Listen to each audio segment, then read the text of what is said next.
Hello everybody, RegiTime here. It is currently nearly 4 AM UK time. I've just come off the back of a pretty long, pretty productive session on Sky, and I want to get this video out for July the 1st because it's my intention, going on the ground here there, it's my intention to do this regularly during July, at least whilst I still play on Sky. I'm not sure if Sky have any like silly promotions planned. I've not looked. If they have, then this won't be the case, but my plans for July are to continue playing on Sky, continue in making videos of this ilk, and hopefully I've set myself like well, we shouldn't set financial goals, but I've set myself a little target of trying to make a minimum of £600 per month. It's very rare I'll be playing more than 3 tables, sometimes 4 at peak times when there's good tables, so it's going to be like a low volume, high win rate type goal, and hopefully we can achieve that.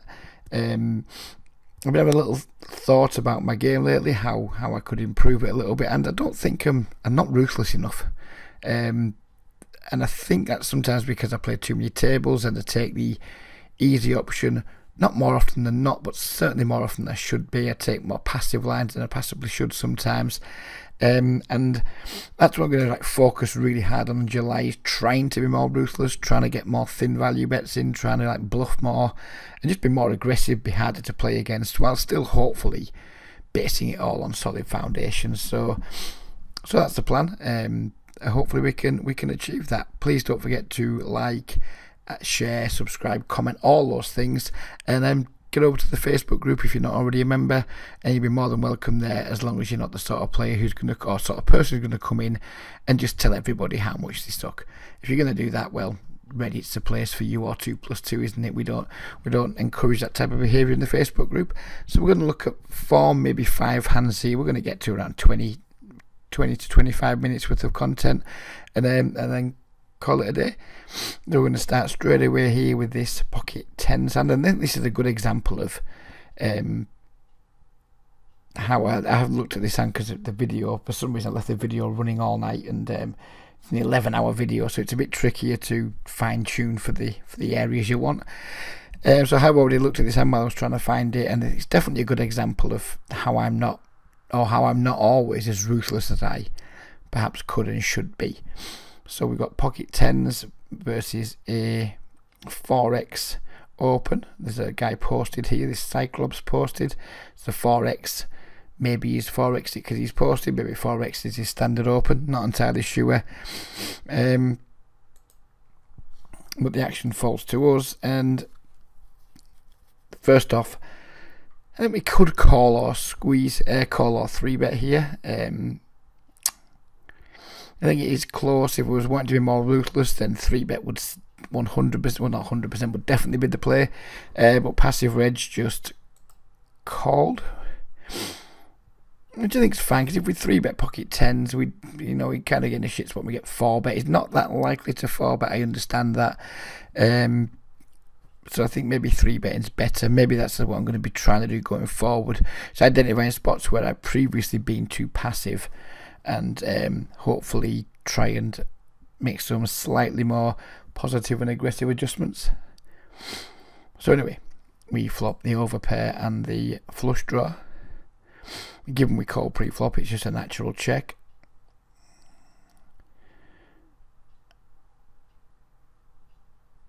Our opponent bets reasonably big, not huge, around like 66% pop. We can call or raise here. I think raising would be slightly overplaying our hand. We're not going to get flushes to fold, we're not going to get sets to fold. We could get value from overpairs with a spade, but they might just like decide to say fuck it, I'm going with it as well, and then that again puts us in a pretty rough spot. If he's got an overpair with a spade, we're fucked. If he's got an overpair without a spade, we're not in great shape. So I think calling is the best play. And we turn the set, and look, I'm just checking too quickly here. I'm acting too quickly. I'm only playing 2 tables. There's absolutely no reason to act this quickly, especially when we turn a set here, because we can. I think this is a spot where we should have gone for a check call flop lead turn line here. We're only now behind to flushes and the very unlikely 3-4. And even if we are against either of those hands, we've still got a ton of equity. So I think I've checked way too quickly. I think leading would have been quite significantly better here. And we don't have to lead big. You know, it was 480 in the pot. We could lead anywhere between £2 to £3, which I think would be more than reasonable. It just denies him the opportunity to pot control with hands that we have beat that would call a bet. So yeah, I think leading, at least considering leading, even though I don't lead, just at least consider it. I just way too autopilot here for my liking. I did check that opponent did not bet, and I mean this is just a super standard bet, and instead I get a little bit too tricky and like try to give him one last opportunity to bluff. And I think once he hasn't bet the turn, he's just not going to bluff this river very often whatsoever. If he's got to give up, he's just staying giving up. If he's got some kind of showdown by like pocket eights or something like that, then he's just not going to bet. I played this hand, one of the worst hands I've played since we started coming back doing these types of videos. I mean, bet turn maybe, definitely. Once he checks back, bet river. I mean, he just doesn't have a 4 very often. You know, ace 4 is about the only 4 he has. Yeah, just bet the river edge, you fucking idiot.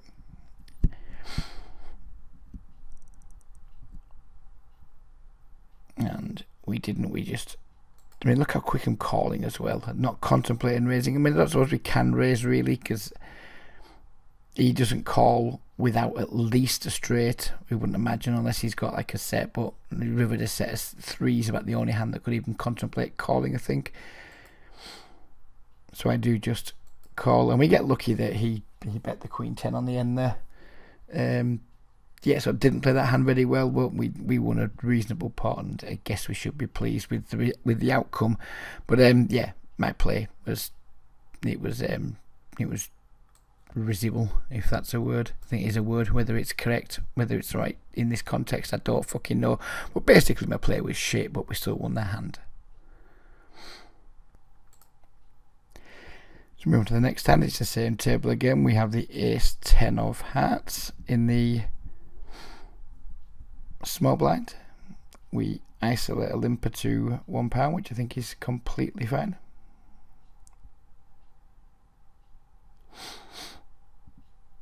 A flush off calls, a cyclob, limp folds, we flop the nuts. So this is just a sizing issue, isn't it? Anything 80 to 160. I mean, if he doesn't have any part of that board, he's folding no matter what size we better guess. So with that in mind, I mean, he's not going to call like 80 pence with pocket 8s very often, for example. So I think with that in mind, I'd like to see myself go on the larger size here. 140 feels like the right number.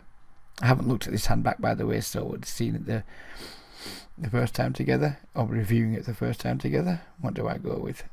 120. It's reasonable. Flush of calls. We still have the nuts on the turn. It's going to be harder to be called now by his like 1 pair stuff, because obviously there's 4 line to a straight there. And this is where I think we can downsize a little. Diamonds, backdoor diamonds shouldn't be too much of an issue. Here I like to go anywhere between like 180 and 280. I think anything in that range would be fine. Anything less is too little, anything more is too much, in my opinion.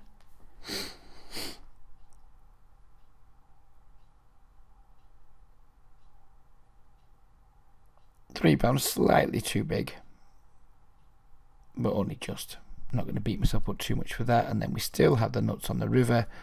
I think at this point it's he either has a 10 that he's slow playing, or he has like a 2 pair plus hand, maybe even a set, although a set seems very unlikely. A set of 9s might be the only set he should really have here. So what can we expect 2 pair to call with on this river when it just looks like we were like very strong? We've raised pre and we just gone bet. If we want 2 pair to call, I like something along the lines of like 40% pot, so like £4 maybe. I think quarter pot's too small. Anything less than say 360 I don't think I'm gonna like. Anything like, yeah, like £4. What are we going with? Oh, we went with the monster, did we? We went with the big bet. I think that's too big. If we want to get called by 2 pairs a lot of the time. Mind you, he is a fish, who knows, maybe he just isn't ever folding 2 pairs here. But I think it's way big. I think if I could have my time again, I would just bet smaller. I mean, if we think he has a 10, which maybe I'm thinking he can have like Queen 10, Jack 10, King 10, he can have all the 10s, I guess 9, 10 even. I guess if I think he's got a 10, then we have to go big. I mean, just no option but to go big. It looks like that's what I was like targeting here, was his straights and not his 2 pairs and sets and things. So I mean, if that was my read at the time, that's fine. I think overall a smaller bet's better here, but I guess we are pretty polarised here, aren't we? So if we are going to be pretty polarised, then going big's better. Actually, I think I prefer this size now, come to think of it. Yeah, it's interesting, because first of all, my first instinct was bet small. And maybe that's still not being Ruthless Reg. Maybe Ruthless Reg should be betting bigger here and just like really putting our opponents in tougher spots. With £4, not putting him in a tough spot very often. £8, maybe does put him in a tougher spot. I mean, we don't really want to put him in a tough spot when we've got the nuts, but yeah, maybe I like £8 better. Let's see what happens. I don't remember. He called and he mucked. Do we get to see what he had? Do I bring the results over? Let's just give it a second, see if I do. We do. Let's see what he had. He had 3 queens, right? Okay, so he didn't 3-bet pre, and he didn't raise his set on the flop, and then obviously from then on in he kind of slow played himself to being beat. So yeah. I mean, if you can have kings and queens and things in that spot, then game betting big's clearly going to be the best play. So yeah, that was that hand. Interesting, more to do with sizing than anything else, that one. And yeah, definitely on the river. My first instinct was small, but I'm kind of like, I do a lot of small betting in general. But maybe on rivers I need to be like upsizing massively. Because on the river I'm either going to be bluffing or I'm going to be like value betting, and there's going to be no like in between sort of things. So maybe we should be upsizing our river bet. Certainly something to think about in the next few sessions that I play, that's for sure. Okay, so see if you can guess where the next hand's taking place. Which table do you think we're going to be looking at next? Let's just see, shall we? Got Bomber, who is a blue tag player, opening. We 3-bet to 240, which versus that size is fine. Versus that stack, if we had a bigger stack, I'd prefer to see myself raise more, but that's perfect. Well, not perfect, but whatever. It's decent for that stack size. Doubles, cold calls. Bomber goes all in. Alright, I guess not much to see here. Not sure why we've added this one for review.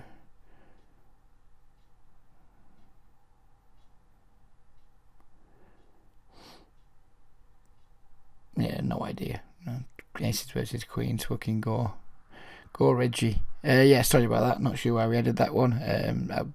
No reason for it, do apologise.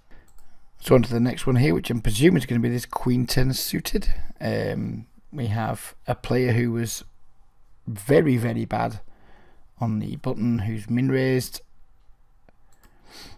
Another weak player calls. I think we can go 2 ways here. We can elect to call or squeeze, I think, against maybe one slightly better player. Maybe I prefer calling, but against 2 bad players I think it's probably better to squeeze. I'm not sure. It's pretty, isn't it? It's a pretty hand. Nelgil was just opening like an incredibly wide range. This dude was just being there, not doing much. I can go either way, calling or 3-betting. If we are going to 3-bet, I'd like to see us make it at least like 330, I think. I won't want to go smaller than that. Pot 330, yes, that's what we did. Nelgil calls, as we would expect, and we flop a flush draw. So again, it's a mandatory bet. Actually, against regulars, I think it will be a mandatory bet. But I remember the hand now, and Nelgil was a sort of player. He was just like, if you check to him, he was just like being super aggro. I didn't really see what he was doing it with, because he was just getting an awful lot of folds. Well, I just got the feeling he was putting like a lot of money very light into pots. So if I recall correctly, I actually went for a check raise here, and I think I like that a lot against this player type. If he's just going to be having hands like, I don't know, well, anything here, anything that hasn't paired up, and he's just going to be putting big bets in. Say he's got a hand like, I don't know, King Jack or Ace 9 suited or Ace 9 offsuit. He'll have all those types of hands because the guy just didn't fold, and he just like blasted away post flop. So then I guess we can just bet. If he raises, just gamble, I guess. I wouldn't like that too much, but if my read was right, and he is betting like big sizes at a very high frequency, and he was doing that, and there's no two ways about it. The guy was betting very big sizes at a very high frequency. I think it actually do like a check raise better here, because I think we generate a lot more fold equity with that, and we give him a chance to put some dead money in the pot. And I think that's what I did. I think it's a bit of a spoiler, but I do think we check raised here. And I think it's one of those situations where my standard line would absolutely just be c-bet here. We've got two overcards, we've got a flush draw, we could represent like lots of overpairs and things, and normally c-betting would be completely standard. And this is why I marked the hand. I mean, watch me now, I'm not going to check raise, I'm going to look a dick. I marked the hand because I think I did go for a check raise. Now what I did discuss, why sometimes deviating from your standards can be better if you have a particular read on somebody. And my read on here was that he was just like being very aggressive post flop at a frequency which suggested he just couldn't have a hand all the time. Certainly more often than you would have a hand. He was either running supremely hot or he was getting out of line, and it's way more likely he's getting out of line than running supremely hot. So what did we do?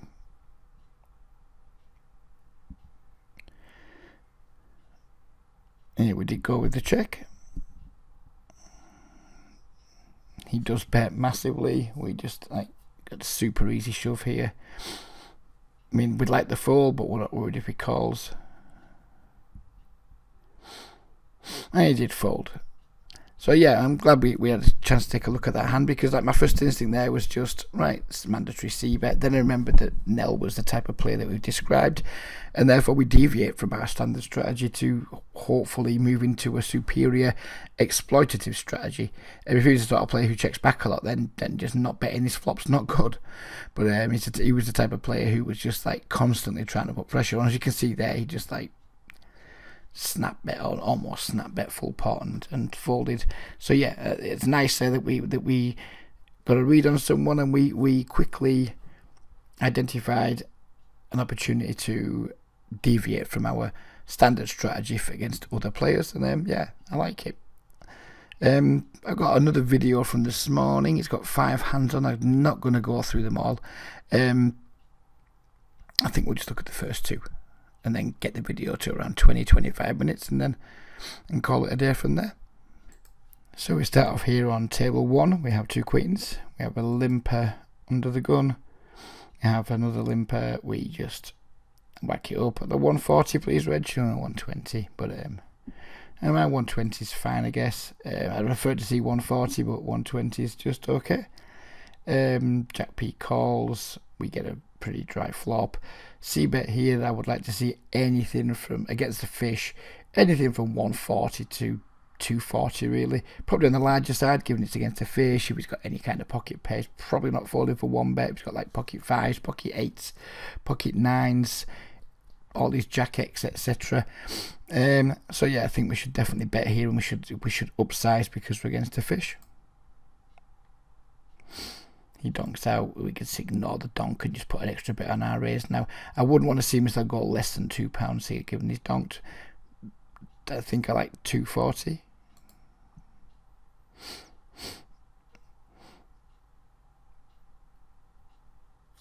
And we did go with the 240 and Jack.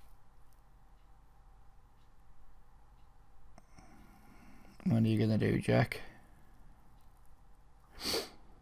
Jack calls, and then we get a Jack on the turn. A lot of Jacks, isn't there? Jack in the hand and a Jack on the turn. Jack then goes with a £7.70 lead out. Right. What do we do here? Just take for a second for yourselves and just think about what you would do in this precise situation. We have a player who's limp called, then he's check well, effectively check call flop, his min bet called flop, and he's led out for like pot on the turn. I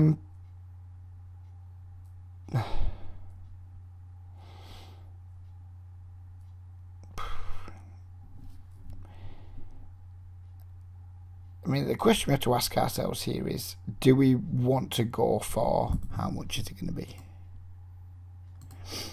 He's got like £9 left, that's going in. So is our hand worth best part of £17 here, £16, whatever? That's what we've got to ask ourselves. Do we want to put £16 in here with just 2 queens on this board against this player? If he is the type of player that gets out of line a lot and does this, we'll soon find out, and then we can adjust to make these call downs.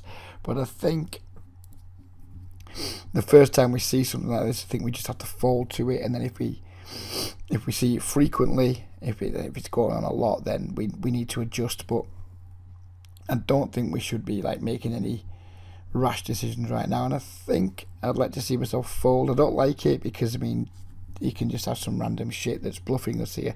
But as we were saying, if he is that type of player that just does this thing regularly with all kinds of parts of his range, then we'll soon cotton on and we'll soon catch him. So I think I prefer to see a fold here, although it doesn't feel great.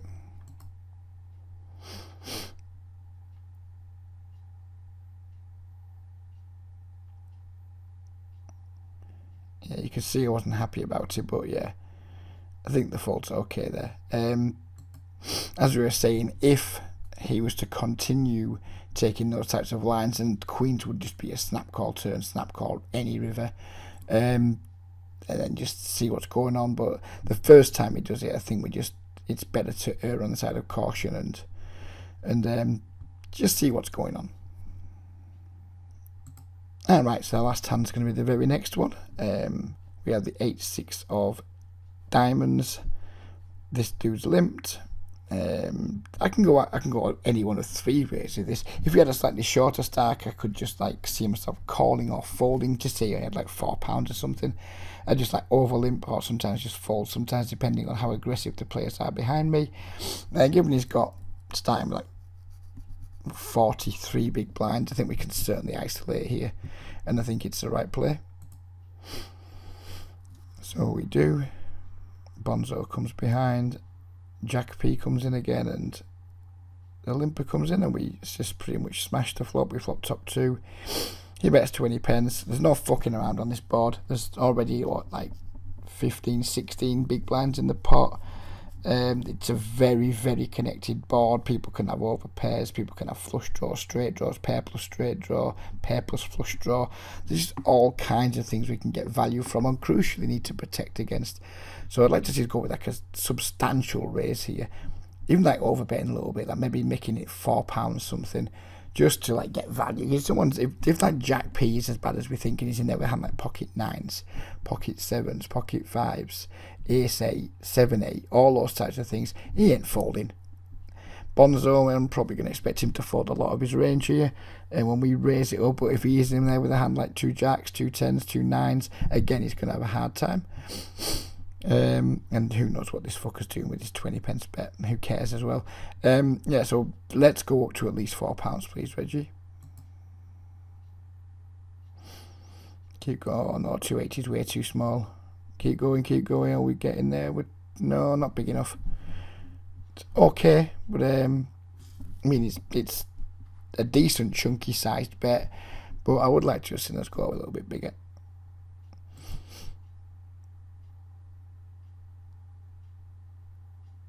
Jack frustrates the world out of us by just calling.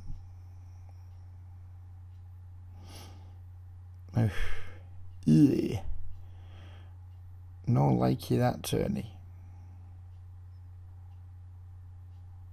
It's a very, very easy check back here. It's very hard to get value from worse hands. Now maybe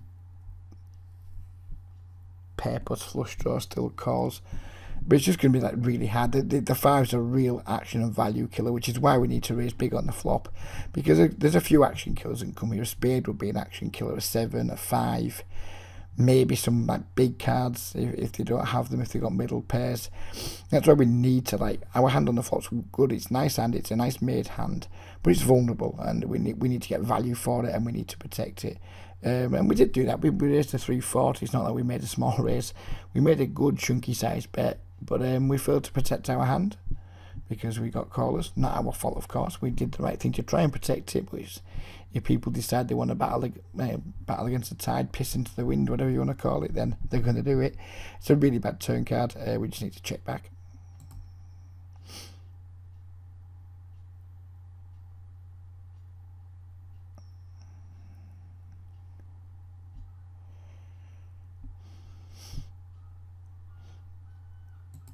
And now we have like a pretty interesting river decision.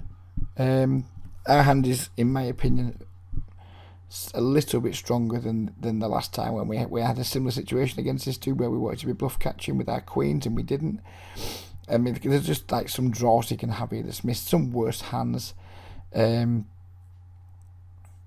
we don't like it. We really, really don't like it. But if he's going to have a straight, he's going to have like 6, 7 and 8, 7 a lot on the flop, and we block both of those hands. We don't block spades, like we don't block 10, 9, things like that.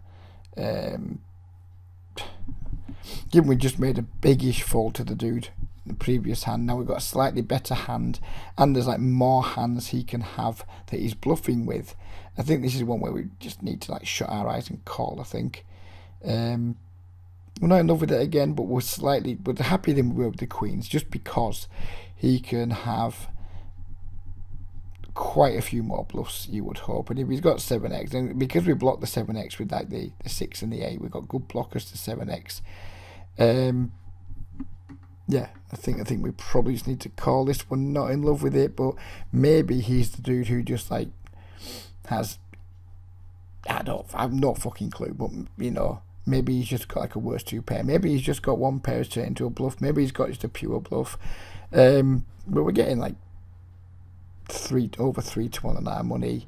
Given what went down the last hand where that guy just like did something a little bit fruity, I think if we folded again to him, he would be very much in danger of running him running us over.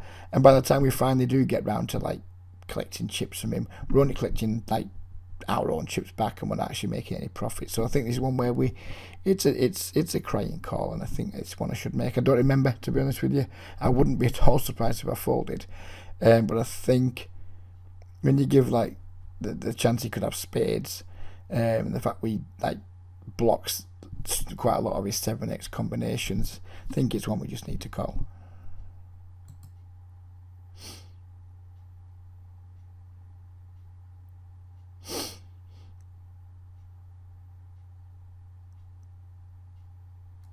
And we do call, and he just added his 4. So maybe we should have called with the queens too. But that's obviously a very quick adjustment that I've made. And I'm not even saying it's a good adjustment, but we've noted that we've got like a stronger hand in like absolute strength here. We've had 2 pairs to call down with rather than just 1 pair. And we've had like decent blockers to his value stuff. To like his value range. So we don't block his bluffs, we do block his value. So I guess it's one of those where it's not nice, but we need to call. I'm glad that I called, and I'm glad that we won the pot, and I hope you guys have enjoyed the video. I'm not making any commitments as to how many of these I'm going to be doing this month, but I will commit to doing them, you know, pretty regularly. I don't record every session I play. I did start recording every session I play, but then you get overwhelmed with how much content you've got, and then you feel like you're wasting some. So I'm probably only going to record sessions when I've got like really, really good tables, and I think there's like good potential for lots of interesting spots. But yeah, we're going to try and chart the entire month, or at least as long as we stay on Sky, and hopefully we can make that £500 and make up for the lack of actual day job work that we're doing at the moment. Take care, everybody. Have a really good July, and bye bye for now.